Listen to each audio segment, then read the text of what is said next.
Look at the juice. See? Smoked brisket. Look at that. Gonna prep the brisket for tomorrow. So we're just gonna trim the fat, and then we're gonna rub some spices on it.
No?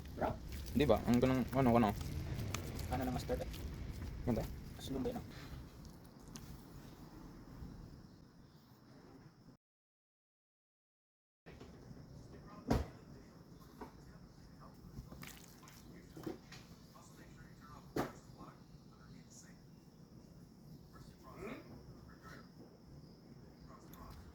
So, sakto na kabaga.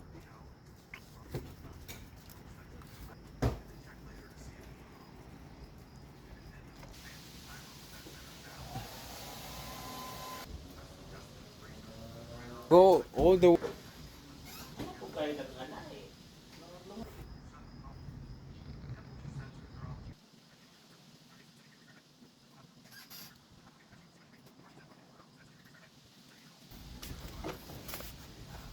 Sarap doon ako.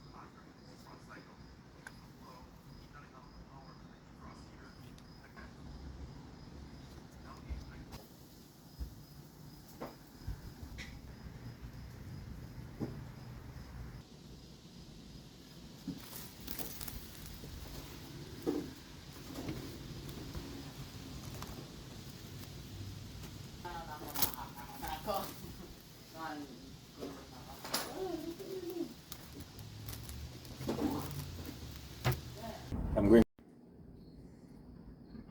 So that's my beef brisket overnight, covered with the allspice rub and the aromatic herbs.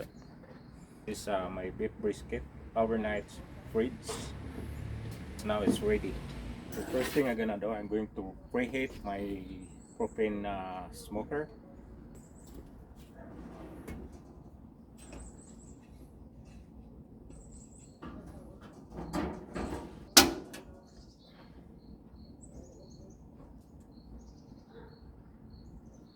So I'm using this natural hickory wood chips.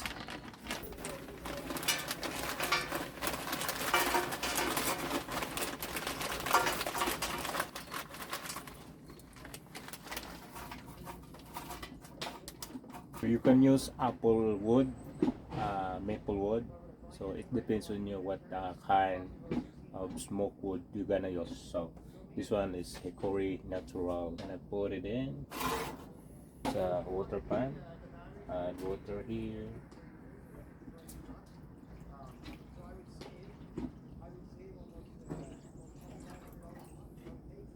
And I add wine. Is red wine. So it depends on you what kind of flavor you want. But to add more flavor on my water pan.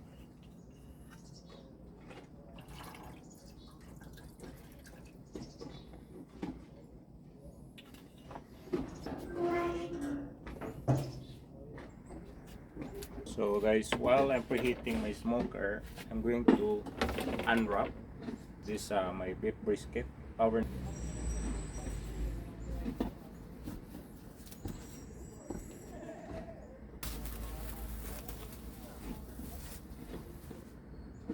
this is 12 pounds beef brisket. I cut into half because it will not fit to my smoker. So my smoker is a little bit tight. So cut into half. So we'll just preheat around 5 minutes and then we'll get ready to go.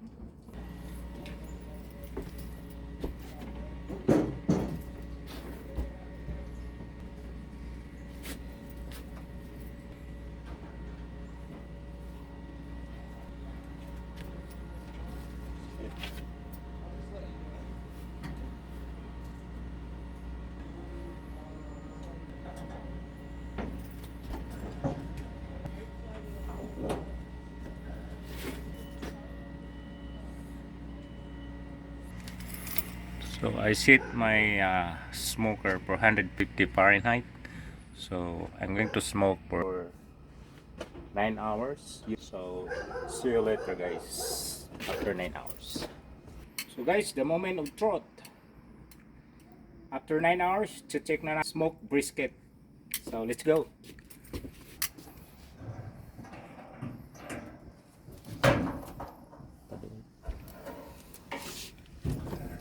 There you go. Smells so good. Are you excited guys? So let's do this.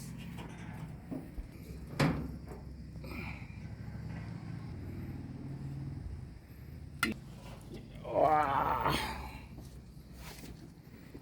Juicy. Look at the juice. See? Oh, very aromatic. Flavor. Garlic powder, onion powder, paprika. So delicious. But oh, aromatic.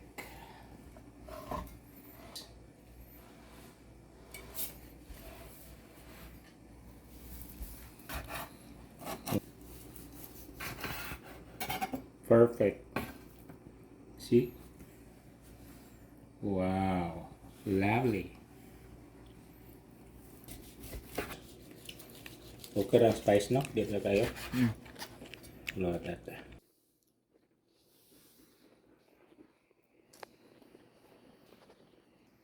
Yung may taba.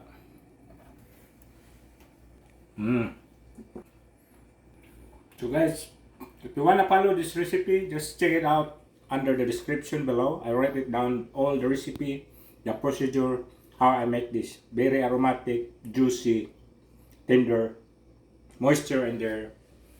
Lovely. So guys, see you next time. Have a great day everyone.